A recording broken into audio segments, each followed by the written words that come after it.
mengapresiasi atas apa yang kalian lakukan semua.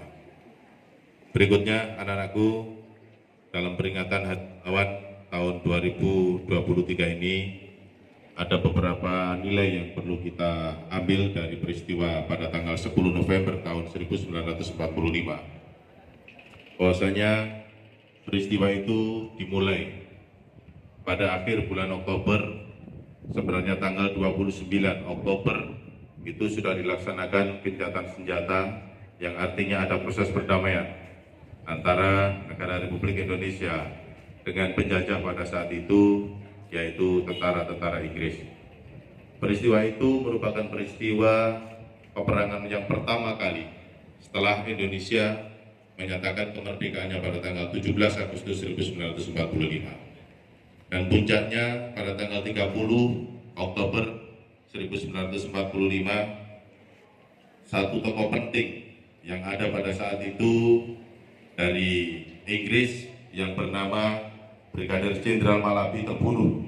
Dan itu yang membuat tentara-tentara Inggris menjadi geram, sehingga membuat ultimatum, membuat edaran, membuat peringatan supaya rakyat Indonesia beserta seluruh tentara pada saat itu yang ada di Surabaya untuk menyerahkan senjatanya. Namun, atas kegigihan dan sebuah ketokohan yang luar biasa dari para pahlawan-pahlawan kita pada saat itu, sehingga mereka tidak mau menyerah.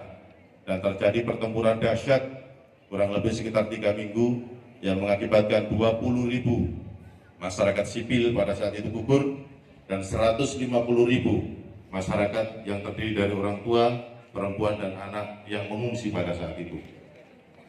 Sehingga pada saat itu merupakan dikatakan sebagai suatu hari yang mengerikan selama 3 minggu ke depan. Puncaknya pada akhirnya Indonesia berhasil memenangkan peperangan itu dengan upaya menggugurkan sebuah kehormatan dari penjajah, yaitu bendera itu diturunkan menjadi bendera merah putih. Ada beberapa tokoh penting anak-anakku yang terlihat pada saat itu lebih dominan. Yang pertama, ada Bung Tomo yang pada saat itu dengan memakikan sebuah kalimat takbir yang membuat seluruh masyarakat, terutama umat muslim, terbakar pada saat itu untuk melakukan kegiatan bersama-sama dengan mereka, yaitu untuk berjihad. Yang kedua, ada Gubernur Suryo yang pada saat itu menjadi gubernur pertama di Jawa Timur yang berupaya untuk mencari bantuan kepada pemerintah pusat melalui Bung Karno dan Bung Hatta. Dan ada satu tokoh penting juga yang tidak bisa kita elakkan, yaitu Kiai Haji Hashim Asy'ari.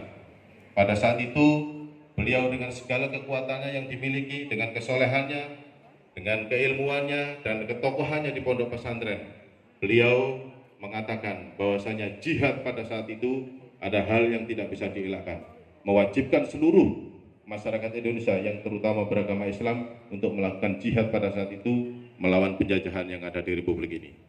Anak-anak, dari cerita singkat tersebut, kita sebagai generasi penerus sudah selayaknya lah kita sangat bersyukur atas apa yang terjadi di Republik Indonesia pada saat ini. Dengan kondisi yang senyaman ini, kita semuanya dapat belajar, dapat beribadah, dan dapat melakukan segala suatu kepentingan yang bersifat positif tanpa ada halangan apapun yang terjadi.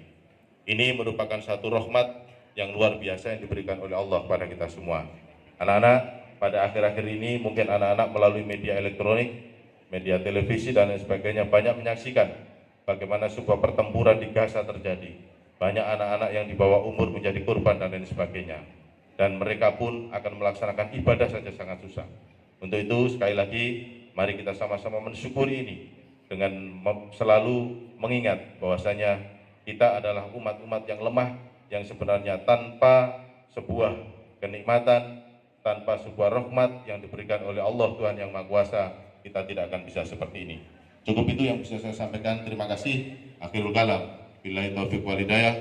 Waridho wal inayah. Wassalamualaikum warahmatullahi wabarakatuh.